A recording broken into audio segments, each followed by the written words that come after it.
مقصد اسلام از نام اسلام سخن میزنن و بر ضد اسلام کار میکنن. اسلام حزب نداره. من گفتنیم من قربان اون کسی که دلش با زبان یکیست.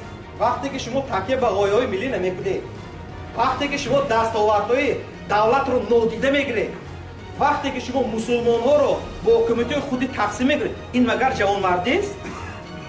آقای کبیری شما میگویید که دولت برای ما چیکار کرد؟ از خود بپرسید که شما برای دولت چیکار کردید؟ بسید فابریکه و زواد بنیاد کردید؟ یتیم خانه ها بنیاد کردید؟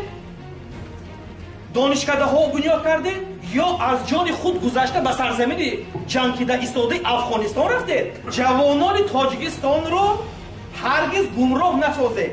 تاریخ این رو نمیبخشد.